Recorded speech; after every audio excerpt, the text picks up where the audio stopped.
Good evening everyone, welcome back to Vidyarthi cafe. आज हम लोग कक्षा 7वीं के चतुर्थ पाठ न लभ्यते चेत आम्लम द्राक्षाफलम, यानी कि अगर नहीं मिला तो अंगूर खट्टे हैं, इस पाठ के बारे में पढ़ेंगे। इस पाठ का एक्सप्लेनेशन समझेंगे, इसका हिंदी में मतलब क्या होता है वो समझेंगे और इसके प्रश्नोत्तर भी करेंगे। ठीक है, तो वीडियो में आगे बढ़ने से पहले यदि आप लोग मेरे चैनल पर नए हैं तो चैनल को सब्सक्राइब करिएगा, वीडियो को लाइक करिएगा और ज़्यादा से ज़्यादा विद्यार्थियों के साथ शेयर करिएगा। ठीक है, ये जो है कहानी आप लोगों ने अलग अलग भाषाओं में पढ़ी होगी, हिंदी में भी पढ़ी होगी, अंग्रेजी में पढ़ी होगी। ठीक है, तो आज हम लोग इसको संस्कृत में पढ़ेंगे और ये संस्कृत में एक बाल गीत के स्वरूप में प्रस्तुत की गई है। तो पहले आप लोग वो बाल गीत सुनिए, बहुत ही सुंदर गीत है। कुछ दिनों पहले मैंने अपने वीडियो पे यूट्यूब चैनल पे अपलोड भी किया था। तो पहले आप वो बाल गीत सुनिए, उसके बाद जो है हम लोग इसकी हिंदी व्याख्या और प्रश्नोत्तर की बात करेंगे।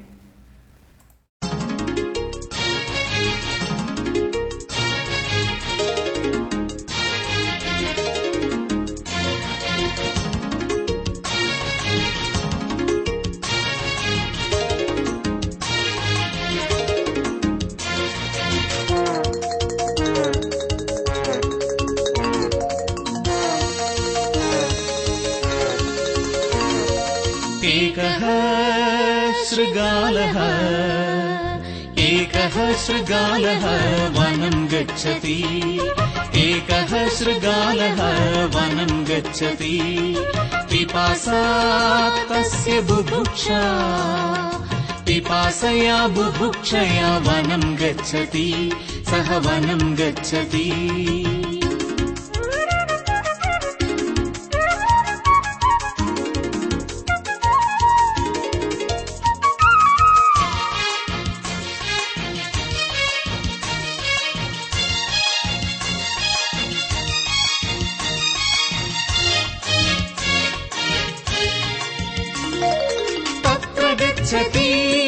किमपि न लभते, तत्र गच्छति किमपि न लभते।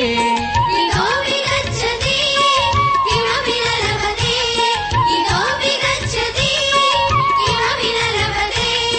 श्रान्तः जायते खिन्नः जायते, सः श्रान्तः जायते खिन्नः जायते। किं च करोति सः किं च करोति, किं च करोति सः किं च करोति। वामतः पश्यति, दक्षिणतः पश्यति, अग्रतः पश्यति, पृष्ठतः पश्यति। वामतः पश्यति, दक्षिणतः पश्यति, अग्रतः पश्यति, पृष्ठतः पश्यति। स्वेदः जायते तृषा जायते, तस्य स्वेदः जायते तृषा जायते। किं च पश्यति सः किं च पश्यति, किं च पश्यति सः किं च पश्यति। पश्यति द्राक्षालता, सः पश्यति द्राक्षाफलम्। पश्यति द्राक्षालता, सः पश्यति द्राक्षाफलम्। उपरि उपरि लतासु दृश्यते च तत्फलम्, उपरि उपरि लतासु दृश्यते च तत्फलम्। अनुक्षणं तन्मुखे रसः जायते, अनुक्षणं तन्मुखे रसः जायते। किं च करोति सः किं च करोति, किं च करोति सः किं च करोति। एकवारम् उत्पतति, द्विवारम् उत्पतति, त्रिवारम् उत्पतति, पुनः पुनः उत्पतति। एकवारम् उत्पतति, द्विवारम् उत्पतति, त्रिवारम् उत्पतति, पुनः पुनः उत्पतति। स्वेदः जायते श्रमः जायते, तस्य स्वेदः जायते श्रमः जायते। किं कथयति सः किं कथयति, किं कथयति सः किं कथयति। आम्लं द्राक्षाफलम्, आम्लं द्राक्षाफलम्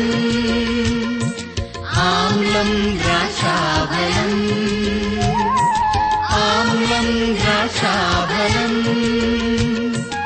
इत्येवं कथयति सः पलायते इत्येवं कथयति सः पलायते इत्येवं कथयति सः पलायते।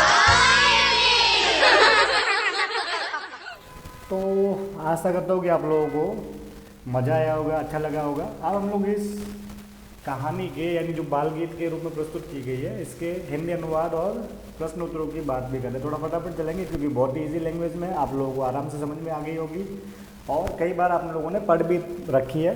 तो जल्दी जल्दी डिस्कशन करते हो, लास्ट में प्रश्न उत्तर की बात करते हैं। ओके चलें।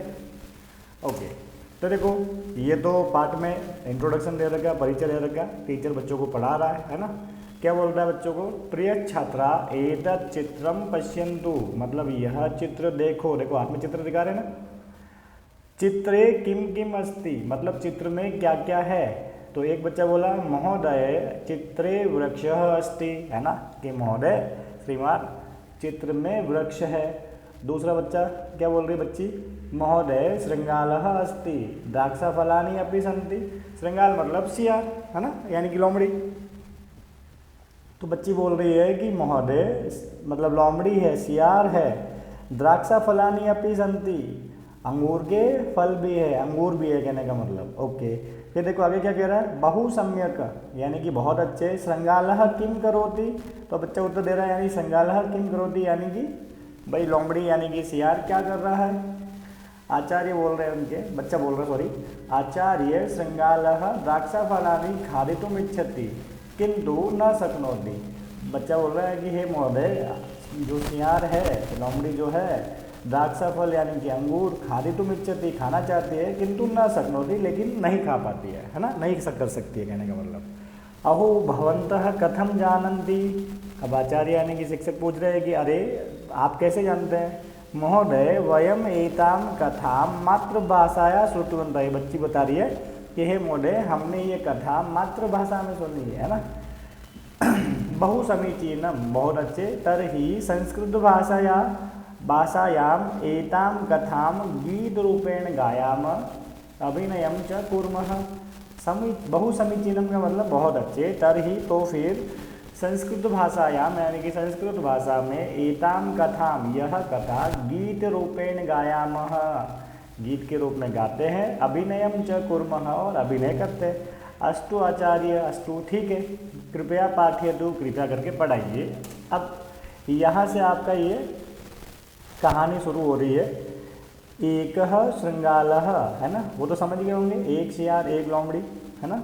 एक श्रृंगालः वनम गच्छति, वन का मतलब जंगल, गच्छति का मतलब समझ गए होंगे, गम धातु से बना जिसका मतलब होता है जाना, तो गच्छति मतलब जाता है।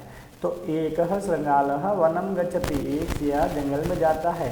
पिपासा तस्य बुभुक्षा, पिपासा का मतलब होता है प्यास और बुभुक्षा का मतलब होता है भूख, तो प्यास उसकी भूख। पिपासया बुभुक्षया वनम गच्छति, तो वनम गच्छति का मतलब तो पता ही चल गया ना, पहली लाइन में भी आया था, जंगल में जाता है, वन में जाता है। पिपासया और बुभुक्षया का मतलब समझते हैं, दोनों के अंदर तृतीय विभक्ति आई है ना, और तृतीय विभक्ति का एक वचन आया हुआ। तृतीय विभक्ति का चिन्ह होता है से, तो पिपासया मतलब हो गया प्यास से, बुभुक्षया मतलब हो गया भूख से, वनम गच्छति यानी कि वन में जाता है, मतलब प्यास और भूख के कारण वन में जाता है, पानी की तलाश में, भोजन की तलाश में। सह वनम गच्छति, सह वनम गच्छति, वह जंगल में जाता है, वह जंगल में जाता है। अब यहाँ ध्यान दो, यहाँ पे सह आया हुआ है, सह का प्रयोग पुल्लिंग शब्दों के लिए करते हैं, मतलब ये जो लोमड़ी है वो पुल्लिंग है ना, फीमेल नहीं है कहने का मतलब। ओके, तत्र गच्छति किमपि न लभते, तत्र मतलब होता है वहाँ, तत्र माने क्या होता है वहाँ होता है, तो तत्र गच्छति का मतलब हो गया वहाँ जाता है। किमपि न लभते कुछ भी नहीं पाता है, कुछ भी नहीं मिलता है। इतोपि गच्छति और जाता है, मतलब यहाँ वहाँ। किमपि न लभते मतलब कुछ नहीं मिलता है। श्रान्तः जायते खिन्नः जायते, जायते मतलब हो जाता है। अब क्या क्या हो जाता है? श्रान्तः जायते मतलब श्रांत मतलब हो जाता है थकना, श्रांत का मतलब हो गया थकना, तो क्या मतलब हो गया? श्रान्तः जायते मतलब थक जाता है। खिन्नः जायते मतलब दुखी हो जाता है, परेशान हो जाता है। सह शांतः जायते खिन्नः जायते, मतलब क्या हो गया, वह थक जाता है, वह दुखी हो जाता है। किम च करोति सह किम च करोति, और क्या करता है, और वह क्या करता है। वामतः पश्यति दक्षिणतः पश्यति अग्रतः पश्यति पृष्ठतः पश्यति। देखो यहाँ सब जगह पश्यति कॉमन है, द्रस धातु से बना है पश्यति, है ना। जब इसके रूप चलते हैं तो पश्य वर्ड का प्रयोग करते हैं। ओके, तो यहाँ पश्यति लिखा हुआ है। द्रस धातु का मतलब होता है देखना, तो पश्यति का मतलब तो आप लोगों को समझ में आ गया होगा, पश्यति यानी देखता है, लट लगा रहा है। अब ये जो अव्यय पद है इनका मीनिंग जानते हैं। वामतः मतलब होता है बाईं ओर, है ना, तो वामतः पश्यति मतलब क्या हो गया, बाएं देखता है, बाईं ओर देखता है। दक्षिणतः मतलब होता है दाईं ओर, दक्षिणतः पश्यति का मतलब क्या हो गया, दाईं ओर देखता है। अग्रतः मतलब होता है आगे, और अग्रतः पश्यति का मतलब क्या हो गया, आगे देखता है। पृष्ठतः मतलब होता है पीछे, तो पृष्ठतः पश्यति का मतलब क्या हो गया, पीछे देखता है।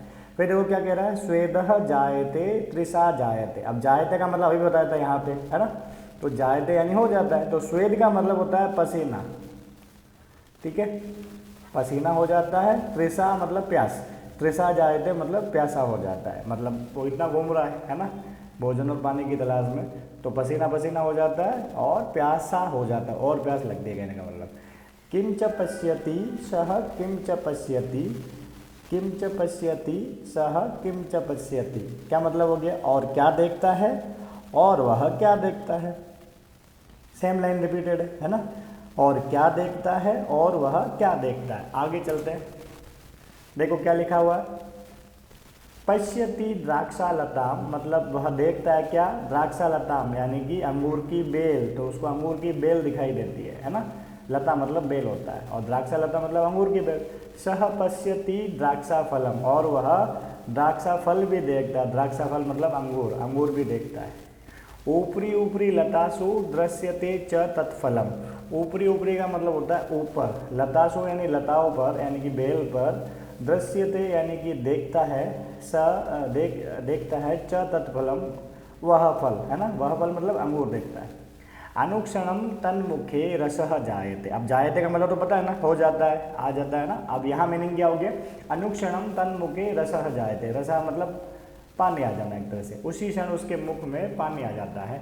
किम च करोति सह किम च करोति, क्या कर, और क्या करता है, और वह क्या करता है। एक वारम उत्पतति द्विवारम उत्पतति त्रिवारम उत्पतति पुनः पुनः उत्पतति।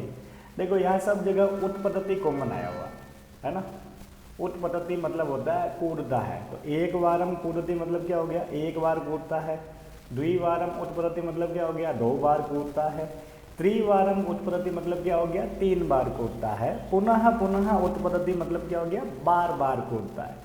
स्वेदः जायते तस्य श्रमः जायते, अब स्वेद का मतलब पसीना और श्रम यानी कि थक जाना यहाँ पे, तो स्वेदः जायते यानी कि पसीना पसीना हो जाता है, श्रमः जायते मतलब थक जाता है, इतनी बार उछल कूद करेगा, ऊपर से भूखा प्यासा तो थक जाता है, पसीना पसीना हो जाता है। किम कथयति सह किम कथयति, क्या कहता है, वह क्या कहता है, क्योंकि बार बार कूद रहा है, अंगूर हाथ नहीं लग रहे।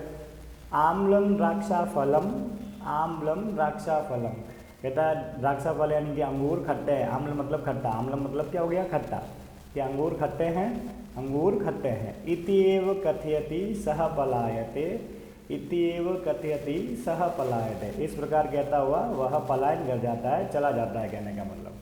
तो ये छोटी सी कहानी थी जो बाल गीत के रूप में थी, आप लोगों ने गीत भी सुना होगा, एंजॉय किया होगा, और अब हमने इसका हिंदी अनुवाद भी डिस्कस किया है। चले आगे, ओके, इसके प्रश्न उत्तर की बात कर लेते हैं, तो देख लेते हैं पहले। वन वर्ड वाले प्रश्न है, क्या कह रहा है, अधः प्रदत्ता नाम प्रश्ना नाम एक पदेन पद द्वयेन वा उत्तरम लिखन्तु। नीचे दिए गए प्रश्नों के उत्तर एक या दो शब्दों में लिखना है। कहाँ वनम गच्छति, वन में कौन जाता है, तो श्रृंगालः, है ना, ये तो बहुत इजी प्रश्न है। आप चाहो तो एक श्रृंगालः भी लिख सकते हो, चाहो तो श्रृंगालः भी लिख सकते हो। श्रृंगालः काम पश्यति, श्रृंगाल क्या देखता है, किसको देखता है। अब ध्यान दो, इस प्रश्न के उत्तर में अब देखो यहाँ तो मैंने लिख रखा है द्राक्षाफलम, कुछ बच्चे जो है द्राक्षालता में लिखा हुआ है यहाँ तो मैंने, कुछ बच्चे इसका उत्तर द्राक्षा फलम भी लिख सकते हैं, मतलब लिखने की कोशिश करेंगे। समझ लो पहले पूरी बात को, मैं तो डिस्कस करता हूँ। ठीक जैसे इसका एक नीचे प्रश्न और आया हुआ कि श्रृंगाला किम पश्यति, तो इसका उत्तर द्राक्षा फलम लिखा हुआ है ना। अब बात आएगी ना भाई कि कुछ भी देखा तो है ना, द्राक्षा लता लिख लो चाहे द्राक्षा फलम मर जो जहाँ पे, है ना, दोनों चीज़ें देखी थी। तो क्या फ़र्क पड़ता है अगर मैं यहाँ द्राक्षा फलम कर दूँ तो, या फिर क्या फ़र्क पड़ता है यहाँ मैं अगर द्राक्षा लताम लिख लूँ तो, फ़र्क पड़ता है, ध्यान देना। आपका जो प्रश्न दिया है वो किसके बारे में पूछ रहा है, देखो यहाँ पे काम आया हुआ है। काम जो है किम शब्द का है ना, प्रश्न निर्माण आपने पढ़ा होंगे, है ना, नहीं पढ़े तो मेरे वीडियोस देख लेना प्रश्न निर्माण वाले। किम शब्द पुल्लिंग स्त्रीलिंग नपुंसक लिंग में होता है, तो ये जो काम है वो स्त्रीलिंग का है, ठीक है, ओके। और द्वितीय विभक्ति का एक वचन है, द्वितीय का एक वचन है, तो हमारा जो उत्तर होगा वो भी स्त्रीलिंग का होना चाहिए और द्वितीय विभक्ति का एक वचन होना चाहिए। इसलिए यहाँ पे इसका उत्तर है द्राक्षा लताम। लता शब्द स्त्रीलिंग का होता है और द्वितीय विभक्ति का एक वचन है, इसलिए यहाँ पे द्राक्षा लताम लिखा हुआ है, ओके। और किम के कानी, किम के कानी, ये किम शब्द के नपुंसक लिंग के रूप होते हैं, तो यहाँ किम आया हुआ है नपुंसक लिंग में प्रथमा का एक वचन, तो इसका उत्तर जो है यहाँ द्राक्षा फलम होगा। ये भी फल शब्द नपुंसक लिंग के होते हैं ना, इसलिए ध्यान रखना, ये छोटी छोटी चीज़ें होती है हमको ध्यान रखनी होती है। आगे देखो क्या लिखा है, श्रृंगालस्य मुखे किम जायते, उसके मुख में क्या आ जाता है, तो रसः जायते, मतलब पानी आ जाता है, तो पानी नहीं लिखना है, यहाँ पे क्या आया हुआ शब्द वो लिखना है। इस बाल गीत में रसः शब्द का प्रयोग किया गया, मतलब पानी आ जाता है मुख में, ओके। द्राक्षा फलम कुत्र दृश्यते, ये तो सभी को पता है ना, ऊपरी। अब कुछ लोग ऊपरी लिख सकते हैं, ठीक है, और चाहो तो लतासो ऊपरी, ज़्यादा बेटर है, आप लतासो ऊपरी देखना, ऊपर देखता है लेकिन कहाँ पे, बेल पर, है ना, ओके। किम श्रृंगालः पुनः पुनः उत्पतति, ध्यान देना शुरू में अगर किम आया हुआ है तो ऐसे प्रश्नों के उत्तर हाँ या ना में दिए जाते हैं। तो किम श्रृंगालः पुनः पुनः उत्पतति, क्या वो बार बार कूदता है, तो कूदता है ना, बिल्कुल सही बात है, आम लिखेंगे, ओके। आगे देखो क्या लिखा है, किम श्रृंगालः द्राक्षा फलम प्राप्नोति, क्या उसे अंगूर मिल जाते हैं, नहीं मिलते हैं ना, तो इसका उत्तर हो गया ना, ओके। तो ये इसके उत्तर है, आप लोग आराम से करिएगा, मैं इंक क्लियर कर लेता हूँ, तो आराम से लिखिएगा। अगले प्रश्न की ओर बढ़ते हैं। देखो अगला प्रश्न क्या है, देख लेते हैं। पूरी लाइन वाला उत्तर है, पूर्ण वाक्य उत्तर मतलब पूरी लाइन में लिखना है। तो श्रृंगालः कथम वनम गच्छति, कथम का मतलब होता है कैसे, कि भाई जो लोमड़ी है वो कैसे जाती है जंगल में, कैसे जाता है सियार कहने का मतलब, ओके। तो कैसे मतलब ये थोड़ी है कि चल के जाती है ना, मतलब किस वजह से जाती है, प्यास और भूख के कारण जाती है ना, बताया था ना। तो कथम की जगह आप लिख लेना पिपासया, पिपासया, पिपासया बुभुक्षया,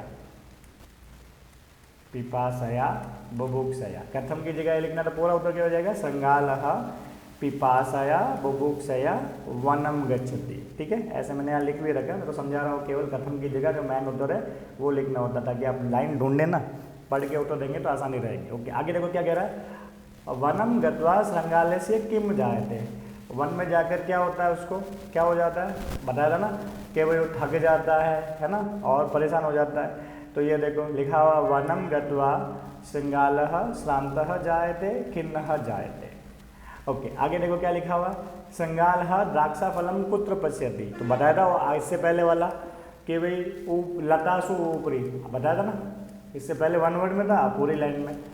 तो कुत्र की जगह लतासु ऊपरी लिख लो, बाकी पूरी की पूरी लाइन जो प्रश्न में है वो लिख सकते हो, या मैंने लिख भी रखी है, श्रृंगालः लतासु ऊपरी ऊपरी द्राक्षा फलम पश्यति, ओके। फिर देखो क्या कह रहा है, द्राक्षा फलम दृष्ट्वा कस्य मुखे रसः जायते, अब कस्य में षष्ठी विभक्ति है, मतलब किसके मुख में पानी आ जाता है, तो कस्य में षष्ठी है, तो अब ये तो पता है लोमड़ी के मुख में, है ना, श्रृंगाल है उसको कहते हैं। अब कस्य में षष्ठी थी तो हमारे उत्तर में भी षष्ठी आएगी, श्रृंगालस्य। देखो द्राक्षा फलम दृष्ट्वा श्रृंगालस्य मुखे रसः जायते, अंते श्रृंगालः किम वदति, अंत में वो क्या बोलता है, आम्लम द्राक्षा फलम, है ना, तो ये वाली लाइन आ गई, अंते श्रृंगालः वदति आम्लम द्राक्षा फलम, आम्लम द्राक्षा फलम, मतलब अंगूर खट्टे, ठीक है। अगले प्रश्न की ओर बढ़ते हैं, ध्यान दो। अब यहाँ से आप लोगों को एक चीज़ समझ लेनी है, आप लोगों को लब धातु के रूप याद करने हैं, ठीक है। ये लब धातु के रूप है जो थोड़े अलग होते हैं, जो आप लोगों ने रेगुलर फॉर्म याद कर रखी है, जैसे पट्टी पटत पटन थी, वो पट धातु के रूप होते हैं लट लकार के, ये परस्मैपदी धातु के रूप होते हैं, ठीक है। तो और ये लब धातु के यहाँ जो रूप लिखे हैं वो आत्मनेपदी के प्रकार में लिखे हुए, आत्मनेपदी के रूप इस तरीके से चलते हैं आत्मनेपदी धातुओं के, ठीक है।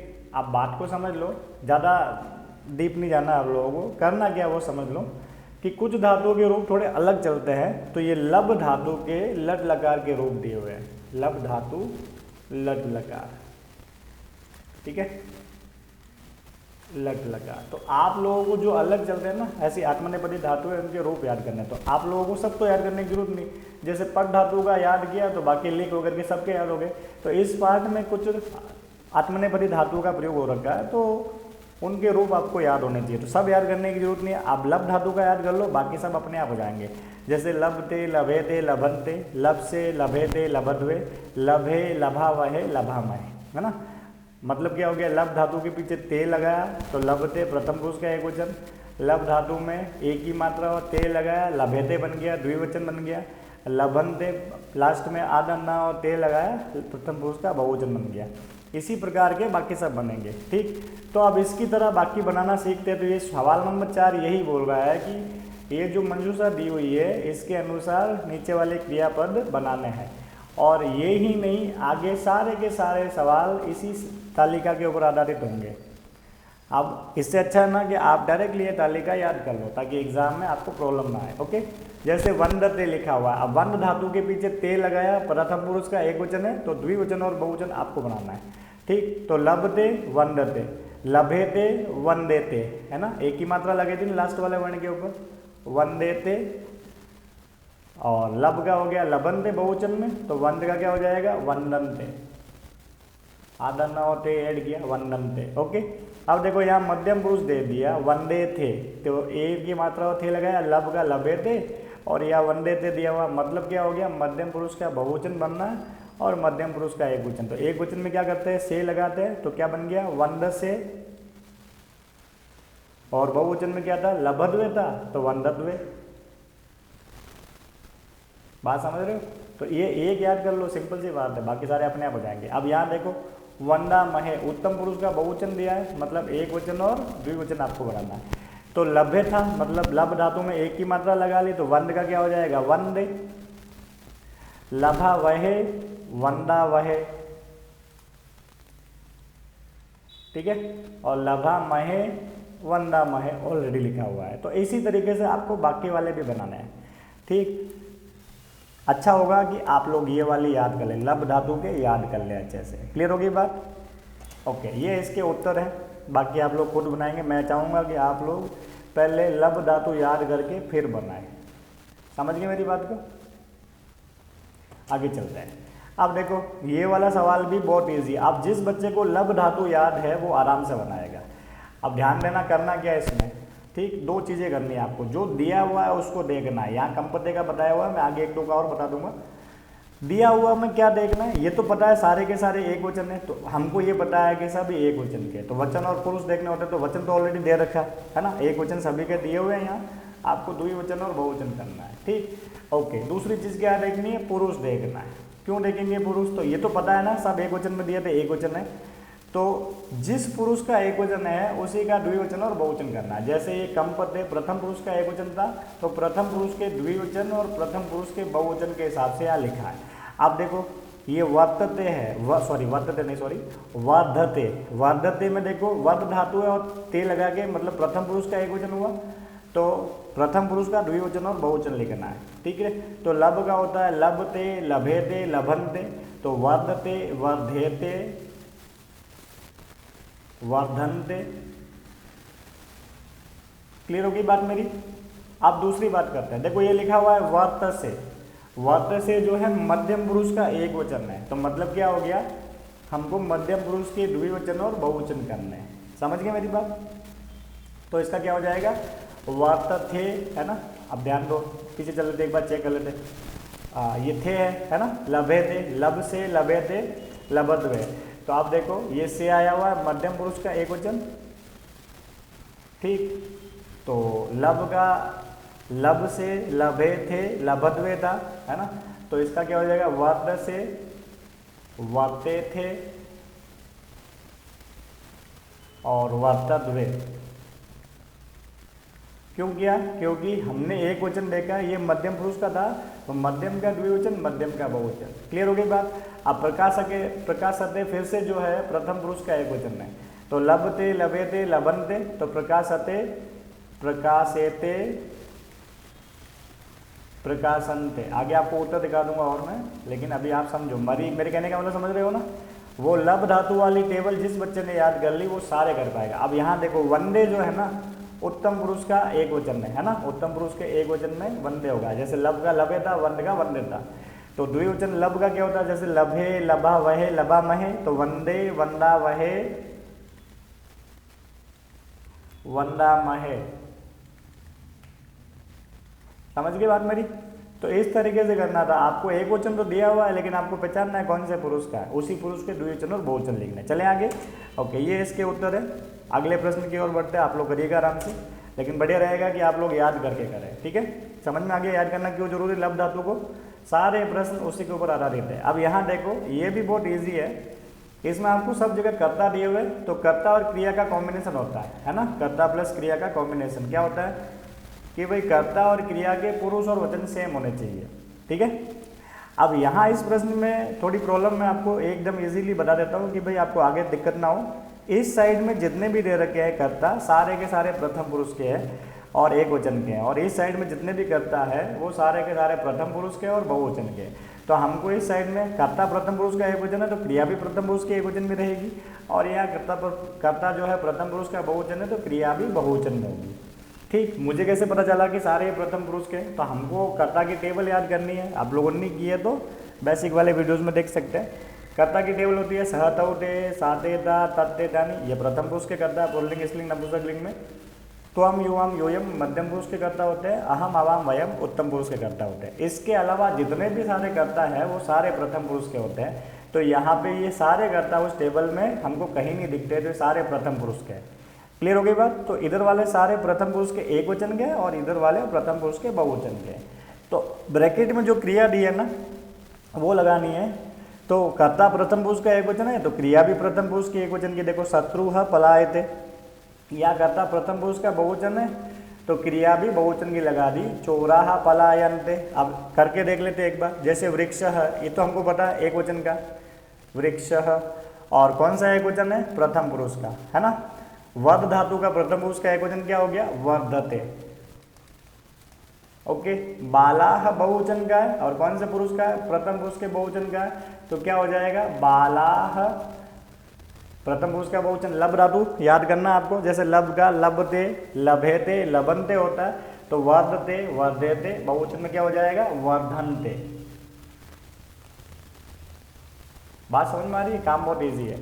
अब देखो छात्र फिर से एक वचन में और प्रथम पुरुष का एक वचन है, तो क्या हो जाएगा, छात्रः वंदते, और भक्ताः बहुवचन का है और प्रथम पुरुष का बहुवचन है, तो वंद धातु का प्रथम पुरुष का बहुवचन क्या हो जाएगा, भक्ताः वंदन्ते। बात समझ रहे मेरी। तो काम बहुत इजी है, इसमें तो सारे ही प्रथम पुरुष के हैं। तो इस साइड वाले सारे, इस साइड की जितने भी क्रिया वाले दे रखे हैं सब ये ब्रैकेट में, उनमें प्रथम पुरुष का एक वचन वाला रूप लिखना है और इधर बहुवचन वाला रूप लिखना है प्रथम पुरुष के। ओके, बाकी आप लोग खुद करेंगे, लेकिन यही चीज़ कह रहा हूँ, आप लोग लब धातु को याद करके करिए। ये इसके उत्तर है। ठीक है, चले आगे। अब देखो ये सवाल जो इससे पहले किया था उसी की तरह, बस इसमें ये ध्यान रखना है आपको कि भाई कर्ता देखना है, क्योंकि यहाँ मिक्स होंगे। वहाँ तो सारे प्रथम पुरुष के लिए थे, इसलिए फटाफट हो गया। तो ये वाला तो किया हुआ, हम लोग दूसरे की बात करते हैं। जैसे लिखा मूषकः मार्जरम दृष्ट्वा, खाली जगह ब्रैकेट में पलाय लिखा है, तो यहाँ कर्ता कौन है, मूषकः। मूषक कर्ता है कौन से पुरुष का है, प्रथम पुरुष का। उस टेबल में आता है क्या, मूषक कहीं पे भी सहतौते, सातेता, तत्तेतानि, त्वम युवाम यूयम, अहम अवाम वयम, कहीं पे भी नहीं आता। तो उस टेबल में जो भी नहीं आते हैं वो सारे प्रथम पुरुष के। तो ये कर्ता हो गया प्रथम पुरुष का, है ना। प्रथम पुरुष का हुआ कि नहीं हुआ, तो प्रथम पुरुष कौन सा वचन, एक वचन। तो अगर ये प्रथम पुरुष का एक वचन है, तो यहाँ पे भी प्रथम पुरुष का एक वचन करना है, तो पलायते, प्रथम पुरुष का एक वचन, पलायते। अब देखो यहाँ पे लिखा हुआ मार्ग दीपाः, रामः रामो रामा, तो दीपः दीपो दीपः, ये भी प्रथम पुरुष का है। कर्ता आपका और बहुवचन का है। तो अगर कर्ता प्रथम पुरुष का बहुवचन है तो हमारी क्रिया भी कैसी रहेगी, प्रथम पुरुष के बहुवचन की। तो लब धातु का होता है लभते, लभेते, लभन्ते, ठीक है, आदर ना होता लगाते। तो आप मुझे बताओ ये प्रकाश धातु की क्या हो जाएगी, प्रकाशन्ते। तो खाली जगह में क्या आ जाएगा, प्रकाशन्ते। क्लियर। अब आगे देखो, यहाँ पे अहम दिया हुआ है। अब ये अहम कौन से वचन का और कौन से पुरुष का है, कर्ता की टेबल सतोते, सातेता, तरते, तानी, ये प्रथम पुरुष के हैं। त्वम, युवाम, यूयम मध्यम पुरुष के हैं। अहम, अवाम, वयम उत्तम पुरुष के। तो अहम उत्तम पुरुष का कर्ता है, उत्तम पुरुष का एक वचन। तो अगर कर्ता तुम्हारा उत्तम पुरुष का एक वचन है तो क्रिया भी कैसे होगी, उत्तम पुरुष के एक वचन की। तो जैसे लब धातु का उत्तम पुरुष एक वचन होता है लभे, तो वंद का क्या हो जाएगा, वंदे। क्लियर। अब देखो त्वम, त्वम मध्यम पुरुष का एक वचन है, कर्ता की टेबल याद कर लेना, ठीक है। जिन बच्चों को नहीं है, जो पहली बार देख रहे हो यहाँ पे वीडियोस, वो बेसिक की टेबल में जाएंगे, कर्ता की टेबल को क्या होती है, कौन कौन से होते हैं कर्ता और कैसे याद करें सब बताया हुआ है। ओके, तो त्वम मध्यम पुरुष का एक वचन है, मध्यम पुरुष एक वचन है। तो लज धातु का मध्यम पुरुष एक वचन क्या होगा, तो लब का होता है लब से, तो लज का क्या हो जाएगा, लज से। ओके। वयम जो है उत्तम पुरुष का बहुवचन है और सेव धातु करना प्रयोग, तो उत्तम पुरुष का बहुवचन, तो सेव धातु का उत्तम पुरुष का बहुवचन। ठीक। तो जैसे लभे का, लब का होता है लभे, लभा वहे, लभा महे, तो बहुवचन में लभा महे होता है। तो सेव का हो जाएगा सेवा महे, क्या हो जाएगा, सेवा महे। ठीक है। ये सारे उत्तर हो गए, ये आपके उत्तर आप लोगों को दिखाई दे रहे होंगे। तो काम तो बहुत इजी है, अगर आप लब धातु का याद कर लेंगे तो बाकी सारे याद हो जाएंगे। तो इस पार्ट के सारे प्रश्न उत्तर हमने एक एक करके डिस्कस कर लिए हैं, ठीक है। तो आप लोग करिएगा आराम से। तो आज के लिए बस इतना ही, मिलेंगे हम लोग जल्दी अपने नेक्स्ट वीडियो में नेक्स्ट चैप्टर के साथ। धन्यवाद।